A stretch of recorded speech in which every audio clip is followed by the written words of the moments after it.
A recent local high school graduate will join the pantheon of athletes who have appeared in milk mustache ads.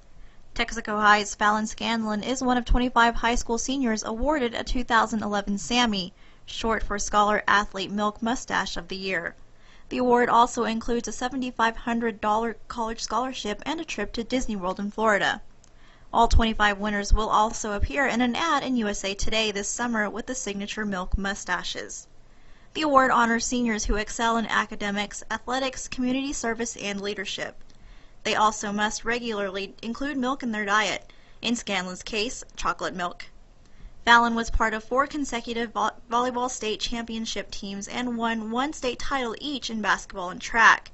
She is also active with the Future Farmers of America and the Fellowship of Christian Athletes.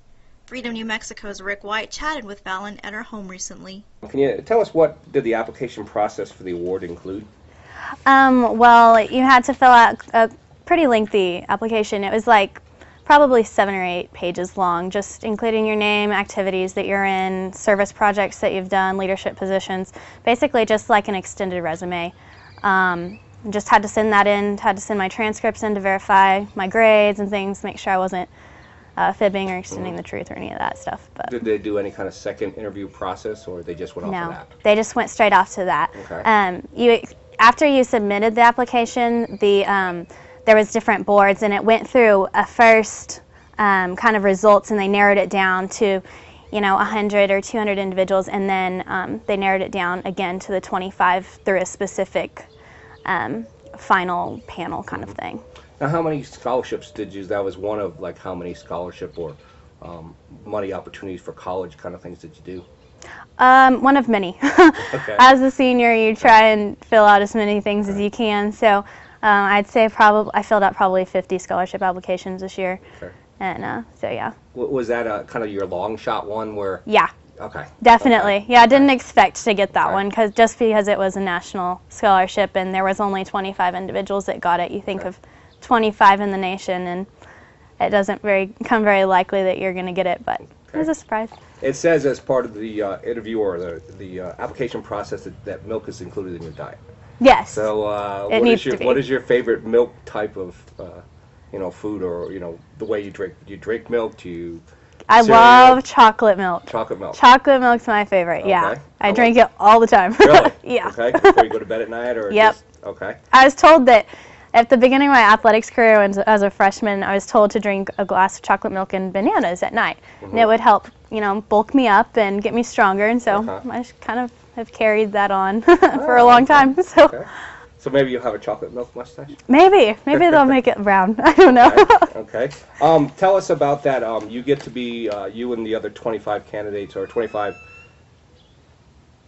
awardees, will get to be part of a USA Today ad. So yeah. Tell us a little bit about that. What you know of now, and what do you think it'll be like to be included in the USA Today national publication ad? It'll be pretty cool. I wasn't expecting to do that either. That was one of those things that was included on the email that I was like, whoa, I didn't think I was going to be in a magazine. But I do know that, I've seen the ad before. Okay. And it's just those pictures, the pictures of the famous athletes. They have the milk mustache in their sport or a hockey stick or whatever. So this one will just be the 25 applicants that applied and got the scholarship. It'll just be 25 of those pictures with them in their milk mustache in a varsity uniform or Letterman jacket or something like that. And it's pretty exciting. I couldn't really believe that I was going to actually be in a magazine, so it's pretty cool. Yeah, absolutely.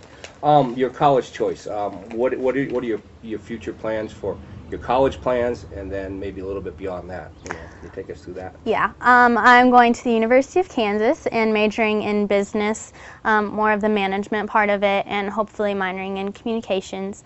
I'm not really sure yet what I want to do career-wise, but I'm hoping to figure that out as I go to college and all that stuff, and have a family after college and all of that. Okay, why Kansas? Well, my dad went to Kansas, and my grandpa and my grandma went to Kansas, and I grew up watching KU basketball games and everything like that, and I just fell in love with it. And when I took a visit there, I wanted to stay there forever. So. Okay. Okay. With an identical twin sister and her mom as her volleyball coach, athletics have been a family affair for Fallon Scanlan.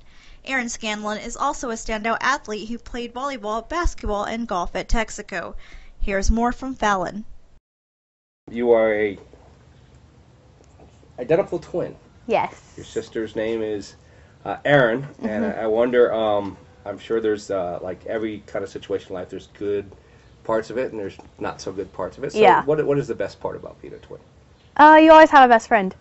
You just, I mean, you can tell her everything. I can tell my sister everything, and I know it stays between us. And we go through a lot of the same things being a twin. I mean, even though we don't live the same life, we experience similar things. So it's kind of cool to have someone there to talk to about everything that you go through. And just, I mean, I think having a best friend and knowing that you're going to have someone by your side every step of your life is pretty assuring. So. Okay. If there's a downside to being a twin, what do you think that is? It's definitely the competition part of it. We compete like crazy against each other, and even with scholarships and stuff like that, like if she would receive a scholarship and I didn't, you know, there was that rivalry of who was going to get the next scholarship and stuff like that.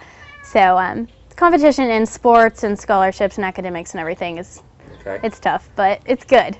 Two things that I can think of. One is, have you guys ever kind of played the other twin? Yes. Full of people. Well, we did that when we were really little. There was it was April Fool's Day, and we tried to. I think we were like in fourth. No, wait. It was about fourth or third grade, maybe. I think, yeah. And we switched appearances and we switched clothes, and except we took a spelling test that day, and I can remember getting like a 95, and she got 100, and I wrote Erin on my paper, and she wrote Fallon, and then after I got that 95, she said, "This isn't working. We're switching back." Okay.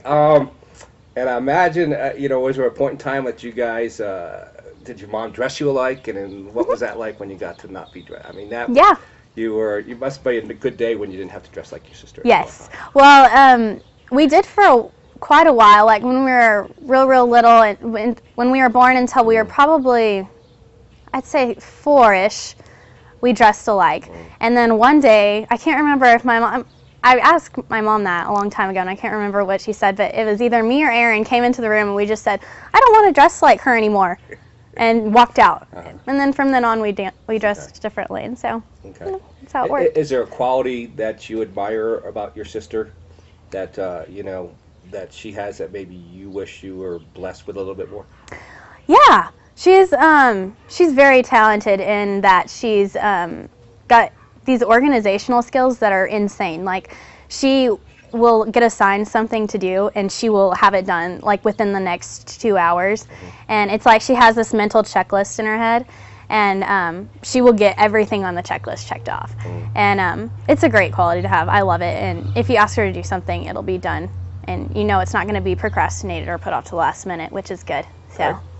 Okay. You had the pleasure of being in the part of 4 state championship volleyball teams? Volleyball, yes. Couple basketball, or how many in basketball? One basketball. One basketball and a track?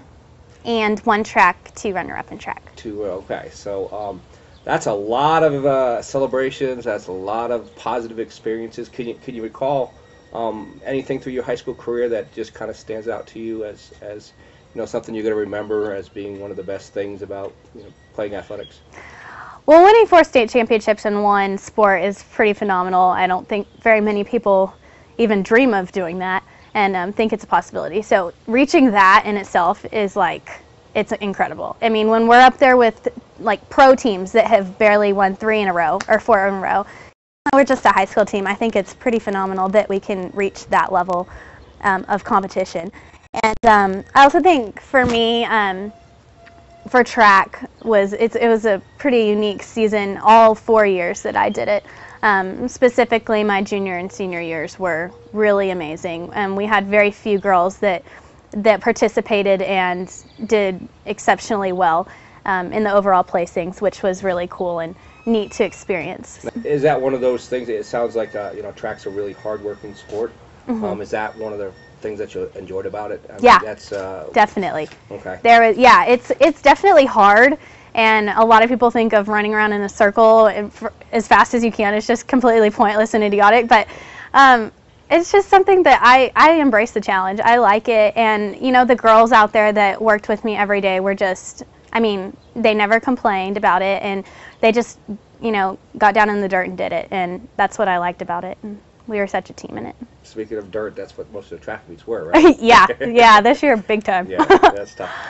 You have, not only did you get to experience 4 volleyball championships with your twin sister, but at least all 4 with your mom. Who's the coach?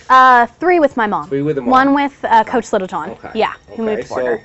So, keeping it all in the family. Did that? Is that just an extra kind of benefit or extra experience to be able to win it with your mom and your sister? Oh yeah, it's like the cherry on top of the cake for me. Not only doing it with my sister, who's actively involved in almost all the sports with me, but with my mom just makes it better. And it was really emotional, our last state championship that we won, because it was just the last time that we got to do that together. Mm-hmm. But I mean, it just makes it so much more special that we're 3 of the 4 people in my family are experiencing that. I think that's pretty cool. So absolutely.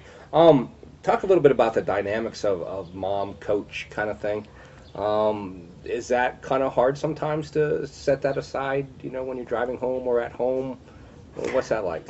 It's hard sometimes, yeah. I can remember numerous times where after a game we would just strategize and talk about the game, hours and hours after that. But she definitely knows how to separate coach and mom. She does a really good job of that. I don't even know if I could do that well of a job at. As soon as she leaves the gym, she might talk about it a little bit at home, but she makes sure that she's doing her mom duties that every other mom in America is doing for her kids as she is coaching. So was it hard for you to separate daughter player kind of thing? Was that a little harder for you? Maybe if she got on you one day and you couldn't quite complain about the coach to your mom. Yeah, it made me tougher. It really did, because you can't complain to your mom who's also your coach, because she's gonna bench you. So it made me tougher, and it was a good thing. It was a good experience for me. Wanting to belong at an agriculture-based school, Fallon joined Future Farmers of America as an 8th grader. It turned out to be a defining moment in her academic and personal growth. Here's more from Fallon. You said you joined Future Farmers of America in 8th grade. Yes. Were your agriculture, it seems like an agricultural organization. Was it? Why join that, and what has it done for you, as an organization? How has it helped you, improve your life, or, where you are today? I joined agriculture, or FFA, because all of my friends were in it. Like at Texico, the majority of the students that go to school there are in agriculture class, and it's one of the major organizations at our school, and so I wanted to be a part of that just because all my friends were, and I just kind of wanted to give it a try and see if I liked it, which I fell in love with it and just enjoyed it for the next 5 years. And for me, I think ultimately it's just shown me that you don't have to be a farmer and a rancher just to be in an ag classroom. FFA has taught me so many things, like from leadership skills to public speaking skills. I don't know if I would be able to do this interview without FFA. It's really, my freshman year, I think I can remember getting in front of like 600 people at the state convention to give my state winning speech, and it does so much for you, and so many people don't realize that FFA just opens the door to so many opportunities just because it's so nationally known and everything like that. So it's done a lot of good. How about, I don't know if you're a fashionista or not, but how about the FFA jacket you have to Yeah, the jacket, skirt, and pantyhose. It's a classic. Yeah, yes. It's definitely warm in the summer, but it keeps you warm in the winter. Okay. So. Okay. It's just kind of part of the experience, right? It is. It's part of the experience, and we're all one united group, and we have to stick together with that official dress. Okay. Tell us about your favorite school or subject. My favorite school subject? Subject at school. Yeah. Okay, definitely be math. Okay. Math, yeah. Marlene Anderson, our math teacher at Texico, does like a fantastic job. Mm-hmm. She really inspired me to like math, and our senior year, we don't have a math course at Texico. You take most of them. You take all of them up to pre-calculus your junior year, and then you have an option to take it your senior year, and I was just like, woo, let's take that math. So I took 2 semesters of college math my senior year just because I loved it so much. Math is something that always has an answer, and I like that about it. Science, there's always some question marks and stuff like that, but math, you always have an answer, so I like that. That's one of the things I like about math. It's either you're right or wrong. Yeah, you're right or wrong, exactly. There's nothing else. Least favorite subject? Oh boy. I do not like history. Okay. It seems somewhat boring to me, and but that's okay. Maybe it'll get more interesting as I move along. I don't know. Well, those who don't know the history is doomed to repeat it. So Exactly, exactly. I need to catch up on all that. Okay. Tell us. You obviously you're involved in Fellowship of Christian Athletes and FFA and sports. What do you? You're a busy lady. What do you do when you get a chance to relax? What do you like to do? I like to just play sports for fun too. It's just not at a competitive level. I like to just come outside and rally with Aaron, or go shoot hoops or something like that. And I love to read. Okay. I could spend hours reading. Okay. Kind of a book nerd, but I love it. I could read lots of series and never get tired of it. Just stuff like that. Relaxing with my family and friends. I love doing that. Going to the lake, stuff like that. Okay. Favorite pro athlete or favorite athlete? I'd have to say my favorite pro athlete, or I guess you'd consider him pro. I love Phil Mickelson. Okay. He is like one of the classiest people I know. He doesn't just do things on the golf course that show what kind of person he is. He's off the golf course. He's a great husband, father, and he inspires lots of kids with doing like little golf lesson type things. And he's a part of different organizations like Reading for Children or something like that. I mean, he's just really active like that, and I like the positive influence he is for people.